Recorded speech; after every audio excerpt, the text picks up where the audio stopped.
오늘 본문이 속한 고린도전서와 고린도후서는 사도 바울이 고린도에 자신이 직접 세웠던 교회, 그 교회에 사도 바울이 쓴 편지입니다.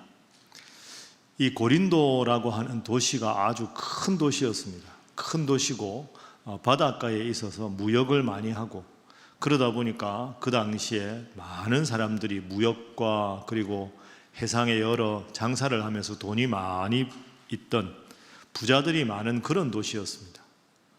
도시가 크고 부자가 많은 것, 그러니까 아주 성행하는 도시여서 그 도시에 많은 사람들이 고린도 교회가 세워지자 고린도 교회에 들어와서 기독교인이 되기 시작했습니다. 돈이 많은 사람들 중에서 기독교인이 된 일 자체는 좋은 일이지만, 이 사람들이 그 고린도라는 도시에 살면서 온갖 죄를 짓다가 아무런 회개도 하지 않고 그저 기독교인이 되었기 때문에 고린도 교회는 규모는 그럴듯하고 성도들은 꽤 많이 모이는 교회 같았지만 교회 안에 상당히 많은 문제가 있었습니다. 성숙하지 못한 성도들 때문입니다. 대표적으로 한 3가지 정도 문제가 있었습니다. 첫 번째는 아주 성적으로 문란한 성도들이 많았습니다. 음행이 많았죠. 해상 무역을 하는 도시다 보니까 몇 달 만에 선원들이 들어와서 쉽게 말하면 이제 술집 같은 유흥가를 찾다 보니까 그런 성적으로 음란한 문화가 고린도 전체를 지배했는데, 성도가 된 후에도 그런 과거의 습관을 그대로 가진 사람들이 많았습니다. 두 번째 고린도 교회가 가진 문제는 교회 안에, 교회는 하나인데 파벌이 있었습니다. 나는 바울파, 나는 아볼로파, 나는 게바파, 나는 그리스도파. 아니, 교회가 하나인데 그 안에 교인들끼리 내 파로 나누어서 갈등을 하니까 교회 분위기가 좋을 리가 없습니다. 세 번째 고린도 교회가 가진 문제는 파벌만 있었던 게 아니라 신앙의 색깔이 서로 다른데 그걸 가지고 서로 정죄하고 있었다는 겁니다. 예를 들어서 자기가 좀 배운 게 많다, 나는 좀 지적인 엘리트다, 이렇게 생각하는 사람들은 복음을 아주 논리적으로만 이해하려고 했습니다. 그러니까 지적인 수준은 자기가 높다고 생각했지만 신앙의 뜨거운 가슴, 열정이나 간절한 기도나 영적인 사모함이 없는 사람들이 많았습니다. 그런데 또 한편에는 아주 뜨거운 성령의 체험을 강조하는 교인들이 많았습니다. 방언하고 통역하고 예언하고 이런 걸 아주 강조하면서 차분하고 지적으로 신앙생활을 하는 사람들을 상당히 미워했습니다. 그러니 교회 안에서 음란한 사람들 많지요. 내 파로 나누어서 갈등하지요. 지적인 사람들과 성령 체험을 강조하는 사람들 사이에 또 서로를 미워하고 다투고 정죄하는 분위기가 많았습니다. 사도 바울이 그 소식을 다 들었습니다. 사도로서 여러 도시를 순회하고 전도하다 보니 고린도에 갈 수는 없고, 이 모든 분쟁과 갈등의 상황을 안타깝게 듣고 그것에 대해 문제 해결을 위해서 쓰는 편지가 고린도 전서와 고린도 후서입니다. 여러분, 이렇게 여러분 일부 예배 이런 시간에 나와서 예배를 드리는 건 참 좋은 일인데, 교회마다 다 갈등이 있고 문제가 있습니다. 이 세상에 완벽한 교회가 있겠습니까? 우리가 완벽합니까? 우리 모두는 다 죄인입니다. 그러면 죄인이 모여서 신앙생활 할 때 서로의 연약함이 보일 때, 좋은 교회지만 교회 신앙생활 하면서 공동체 안에나 교회 안에서 여러 가지 크고 작은 갈등과 다툼이 있을 때, 과연 바울은 이 문제를 어떻게 해결하라고 조언하는가? 오늘은 이 사도 바울의 조언을 2가지로 나누어서 오늘 우리의 삶에 한번 적용을 해보도록 하겠습니다. 자, 건강하고 온전한 신앙생활을 하기 위해서 꼭 생각해야 될 2가지 바울의 권면, 첫 번째는 10절의 말씀입니다. 저를 한번 따라해 보시죠. 한 마음이 되라. 한 마음이 되라. 갈등하지 말고 다투지 말고 한 마음으로 서로를 섬기고 사랑하라. 이게 바울의 첫 번째 권면입니다. 자, 오늘 우리 10절부터 읽었는데요, 우리 10절 말씀 우리 함께 읽어봅니다. 시작. 형제들아, 내가 우리 주 예수 그리스도의 이름으로 너희를 권하노니 모두가 같은 말을 하고 너희 가운데 분쟁이 없이 같은 마음과 같은 뜻으로 온전히 합하라. 아멘. 화면 보시는 대로 같은 말, 분쟁이 없이 같은 마음, 같은 뜻, 한 마음이 되라. 뭘 그렇게 서로 다투고 갈등하느냐? 그 가슴이 아프다는 거죠. 왜 바울이 저런 말을 했는가? 이어지는 11절 보십시오. 내 형제들아, 근로의 지편으로 너희 고린도 교회에 관한 말이 나에게 들렸다. 무슨 말이 들렸습니까? 고린도 교회 성도들 사이에 분쟁이 있다는 것이다. 아니, 교회가 하나인데 크지 않은 교회에 왜 서로 다투고 분쟁이 있느냐? 같은 마음을 품고 한 마음으로 서로를 사랑하라. 이렇게 첫 번째로 권면합니다. 여러분, 교회에 대해서 제가 여러 번 말씀드렸는데 교회라는 단어를 들으면 세 가지를 꼭 기억하십시오. 앞으로도 마찬가지입니다. 첫 번째는 이 세상에 완벽한 교회는 없다는 겁니다. 다 교회가 문제가 있습니다. 우리가 다 죄인인데 죄인들이 모인 교회가 어떻게 완전할 수 있겠습니까? 그래서 교회 신앙생활 하다 보면 그런 분들 있죠. 나 우리 교회에서 시험 들었다. 상처받았다. 그래서 나 다른 교회로 옮기겠다. 물론 교회 안에 시험이 들고 상처받은 게 참 마음이 아픈 일이지요. 그러나 여러분 꼭 기억하십시오. 내가 교회에서 시험 들었다고 다른 교회 간다고 문제가 해결되는 게 아닙니다. 이 지상에 완전한 교회는 없습니다. 우리가 다 죄인인데 죄인들이 모인 교회가 어찌 완전할 수가 있겠습니까? 문제 없는 교회는 없습니다. 관건은 뭐냐?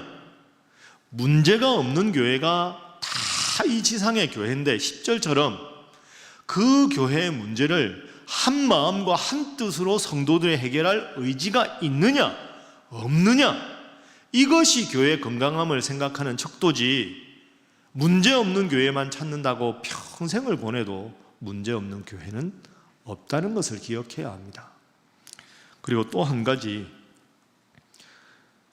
교회는 불완전하지만 죄인들이 모이는 곳이지만 하나님은 불완전한 이 교회를 통해서 모든 세상을 향한 자신의 뜻을 이루어 가신다 하는 것 기억해야 합니다. 여러분 한번 저를 따라해 보시죠. 이게 참 중요한 명제입니다.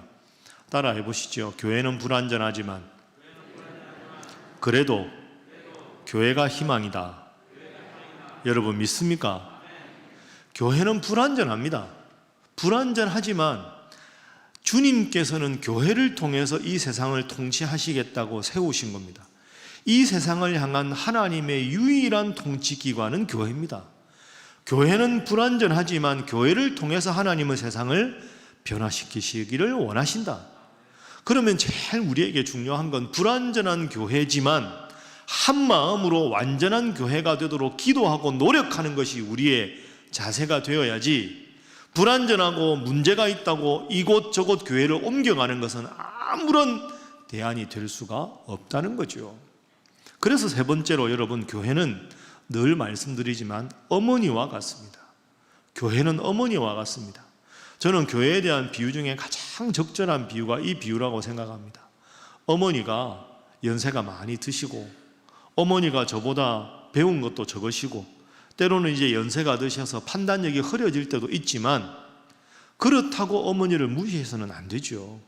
나를 낳아주시고 나를 길러주신 가장 감사한 분이 어머니이기 때문입니다. 여러분, 교회는 어머니와 같습니다. 여러분이 이만큼 신앙생활 한 것이 교회 덕분 아닙니까?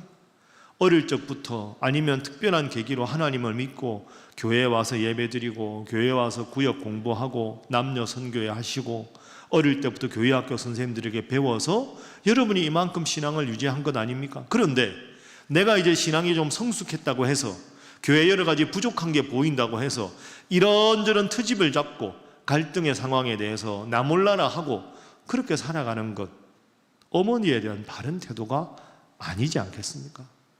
여러분, 교회는 죄인들의 모임입니다.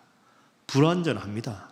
그러나 이 불완전한 교회를 통해 하나님은 세상을 변화시키시기를 원하십니다. 교회는 어머니와 같다. 내가 평생 사랑하고 안아드려야 될 내 어머니가 내가 지금 몸담고 있는 신일교회다. 이런 마음 가지시고 때로 신앙생활하다가 지칠 때가 있고 마음 상할 때가 있고 힘들 때가 있어도 우리 교회를 통해 믿음 생활 잘하는 여러분 되시기를 주님 이름으로 축복합니다. 자, 우리 옆에 분들과 인사 한번 하겠습니다. 교회는 어머니와 같습니다. 한 번 더 할까요? 교회를 더욱 사랑하시기 바랍니다. 그래서 여러분, 혹시 신앙생활 하다가 다 죄인들이라 어떻게 좋은 일만 있겠습니까? 어떻게 늘 신앙생활이 행복하겠습니까? 어려운 일이 보이고 교회 안에 조금 불편한 일이 생기고 다툼이 있고 여러분이 속한 공동체에 갈등이 생기면 교회가 이러면 안 되지 그렇게 생각하지 마시고 내 어머니를 내가 섬기듯이 그 문제를 내 눈에 보이면 기도하고 내가 해결하려는 주인의식을 가져야 합니다. 다 구경꾼이 되면 교회 문제를 누가 해결할 수 있겠습니까? 그 미국의 제일 큰 도시 중에 하나가 뉴욕 아닙니까? 뉴욕의 역대 시장 중에서 가장 존경받는 시장이 있습니다. 라과디아라는 이름을 가진 시장이지요. 뉴욕에 가면 퀸스 지방에 그 공항이 있는데 라과디아 공항입니다. 이분의 이름을 따서 만든 거죠. 이름에서 알지만 이탈리아계 이민 온 미국인입니다. 근데 이 라과디아 시장이 미국 뉴욕 시장을 3번이나 했는데요. 이 시장이 되기 전에 아주 존경받는 재판관이었습니다. 참 가난한 사람 도와주고 불의에 대해서 정확하게 항거하는 존경받는 재판관이었는데요. 이 라과디아 시장의 재판관일 때 여러 가지 일화가 있는데 그 중에 하나를 여러분에게 소개하겠습니다.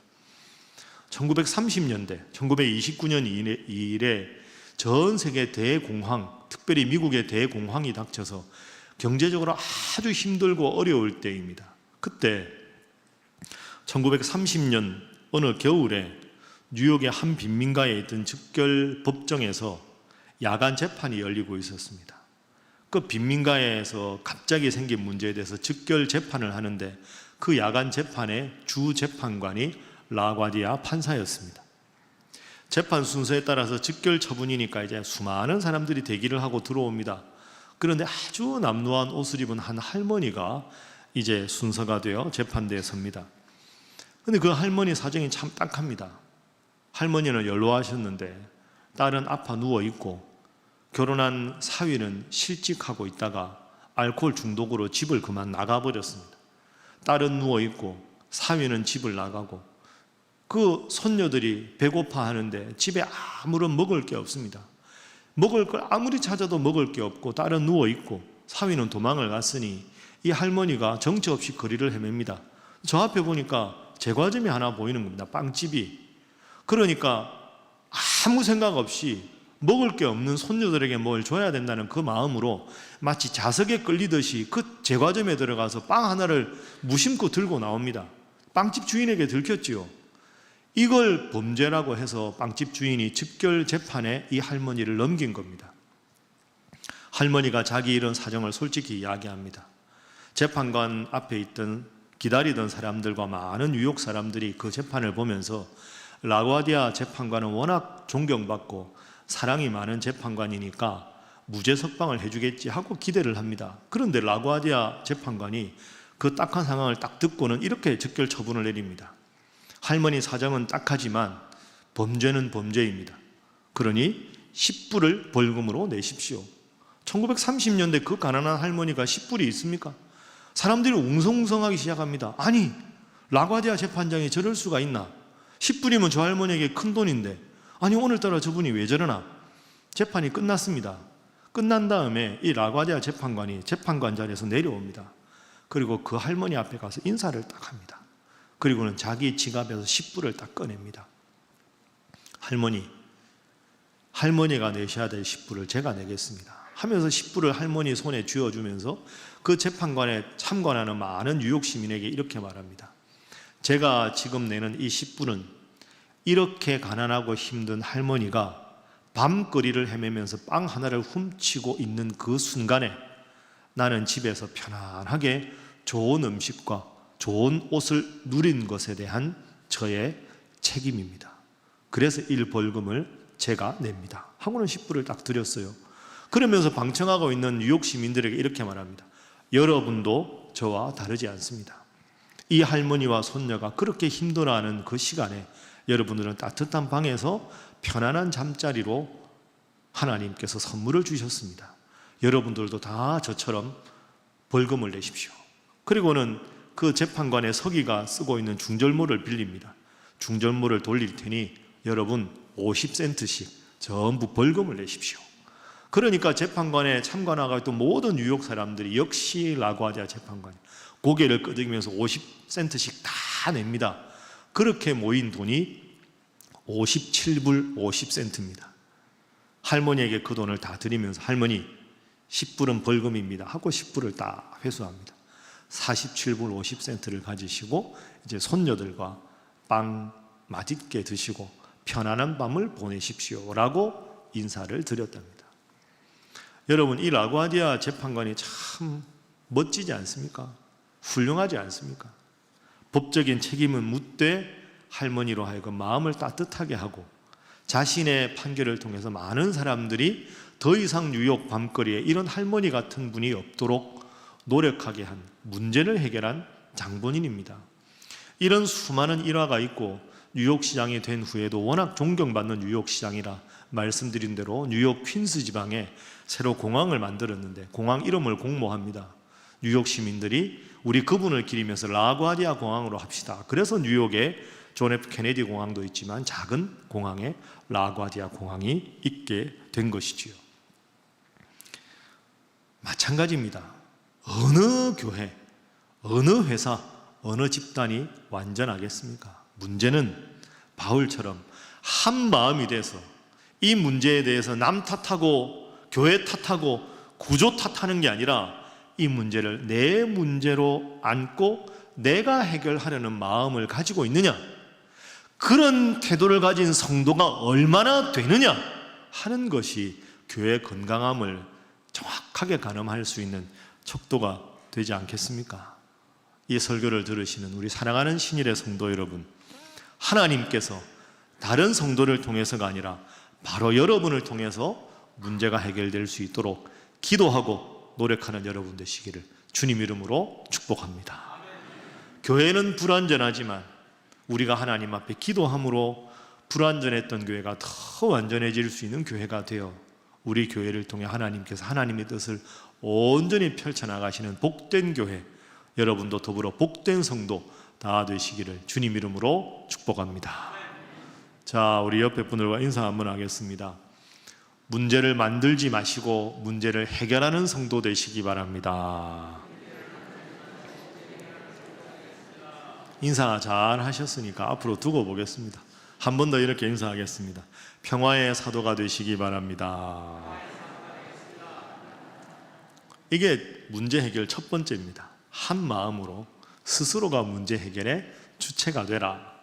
두 번째, 문제 해결을 위한 건강하고 온전한 교회, 그런 성도의 삶을 위한 것은 십자가를 묵상하라 하는 겁니다. 한번 따라해 보시죠. 십자가를 묵상하라. 십자가를 묵상하라. 우리 오늘 읽은 말씀 18절, 이 18절은 고린도전서 전체 주제 성구입니다. 자, 우리 함께 읽어봅니다. 시작. 십자가의 도가 멸망하는 자들에게는 미련한 것이요 구원을 받는 우리에게는 하나님의 능력이라. 아멘. 십자가의 도가 멸망하는 사람들, 하나님 믿지 않고 예수님 믿지 않는 사람에게는 미련한 것이지만 주님을 믿는 우리에게는 무엇이다? 하나님의 능력이다. 한번 따라 하시죠. 십자가는 능력이다. 십자가는 능력이다. 이게 바울이 두 번째 처방입니다. 사실은 한 마음이 되라 하는 것도 십자가를 생각해야 한 마음이 되는 거죠. 가장 근본적인 처방은 십자가가 하나님의 능력이다 하는 겁니다. 왜 십자가가 능력일까? 십자가가 하나님을 믿는 우리에게는 능력이라고 했는데 저 뒤에 있는 저 십자가, 저게 왜 십자가가, 예수님 달려 돌아가신 저 십자가가 왜 능력이 되는가? 제가 요즘에 이제 말씀을 쭉 읽으면서 요한복음을 읽는데요, 요한복음을 읽다가 정말로 은혜 받은 깨달은 말씀이 있어서 여러분들과 잠깐 나누고 싶습니다. 요한복음 16장 16절인데요. 화면 보시면 예수님께서 이렇게 제자들에게 말씀하셨습니다. 한번 함께 읽어보시죠. 시작. 조금 있으면 너희가 나를 보지 못하겠고 또 조금 있으면 나를 보리라 하시니. 아멘. 저게 무슨 말씀인가 싶은데요. 조금 있으면 너희가 나를 보지 못하겠고 라는 말은 내가 조만간 십자가에 달려 죽을 것이다, 그 뜻입니다. 뒤에 또 조금 있으면 나를 보리라, 저건 뭘까요?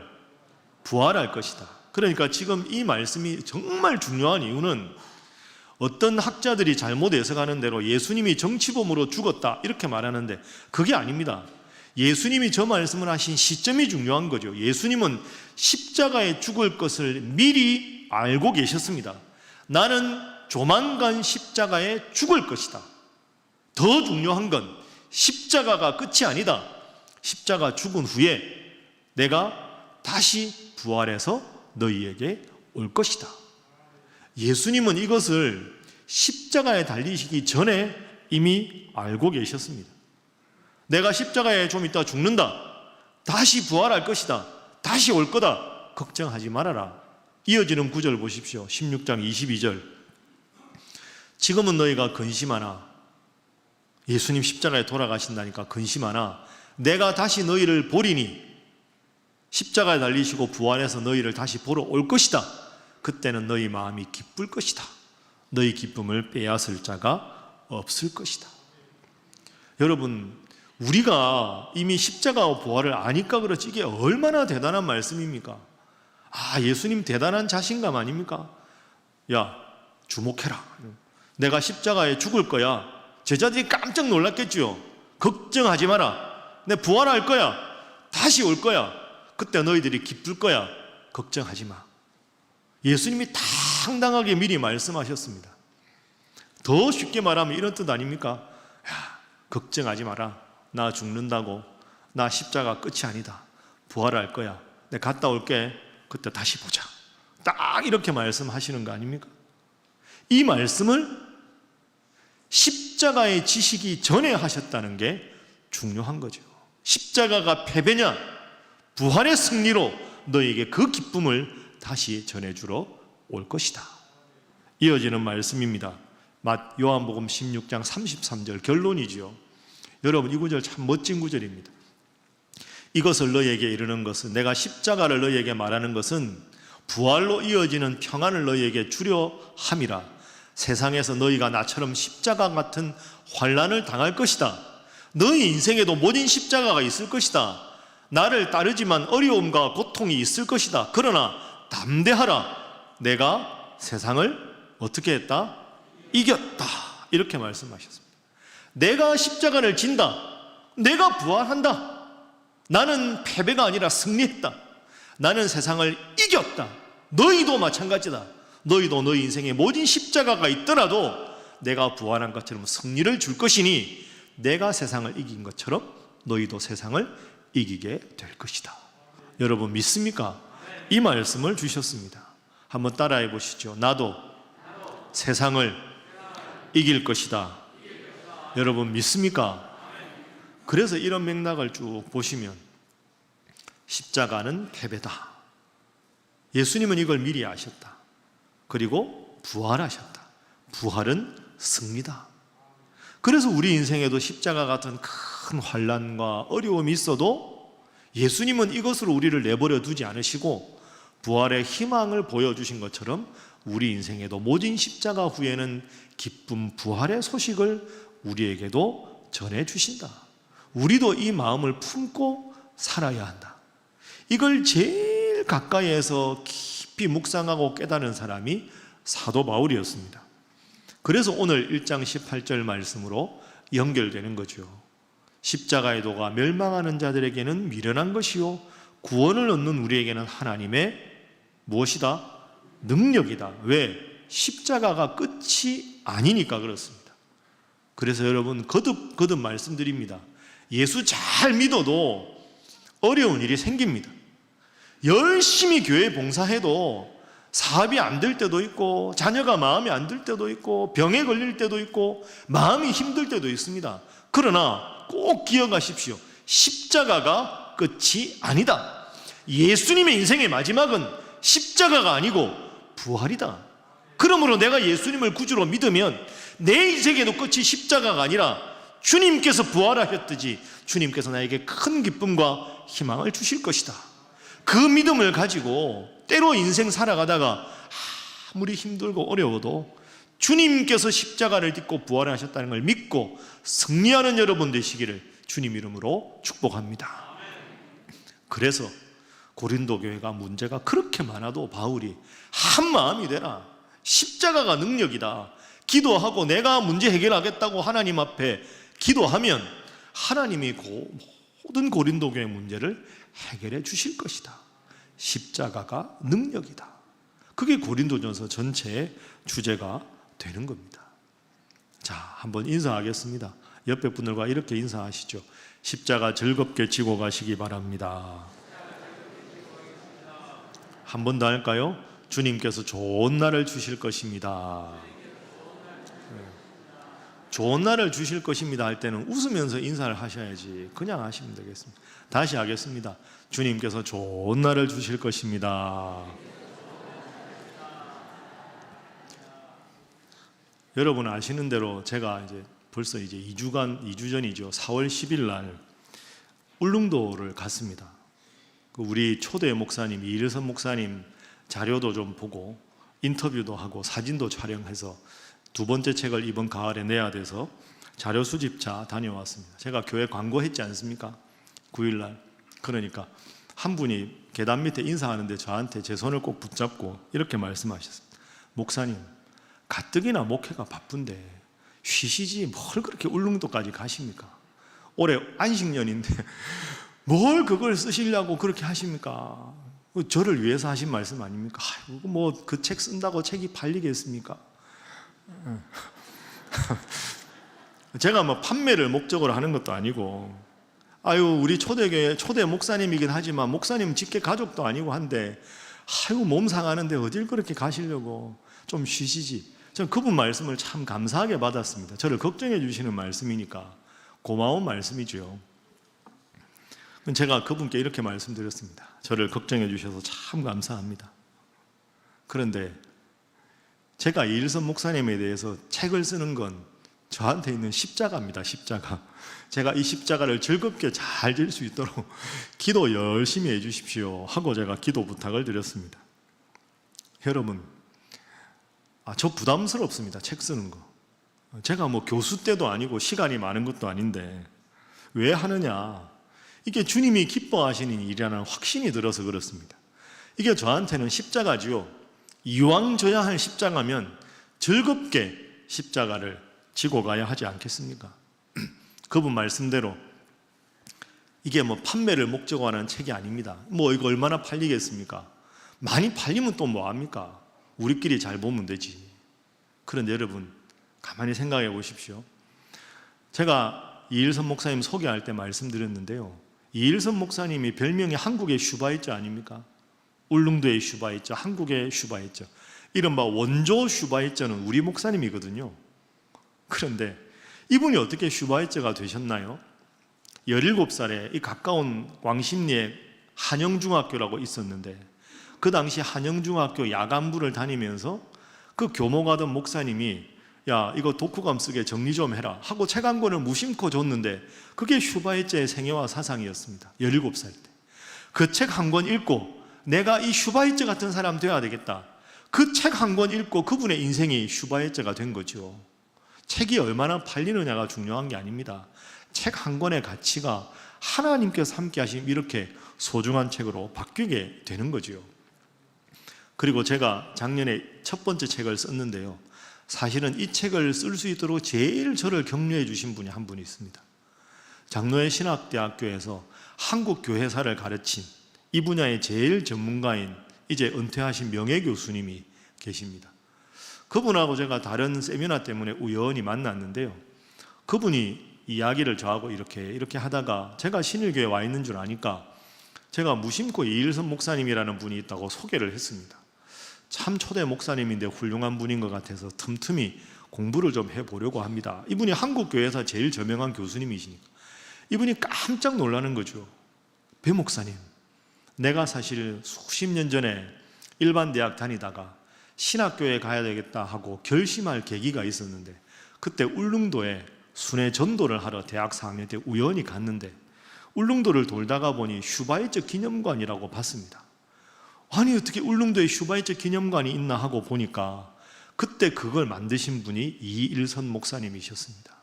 아, 이런 분이 있구나. 그 이일선이라는 이름 때문에 내가 신학교에 오게 된 결정적인 계기가 되었습니다. 그런데 배 목사님하고 우연히 이야기를 하는데 그분의 6대 교회 목사로 신일교회 목사님이시라니 제가 이 책을 쓰는데 힘껏 제가 도울 수 있는 만큼 돕겠습니다.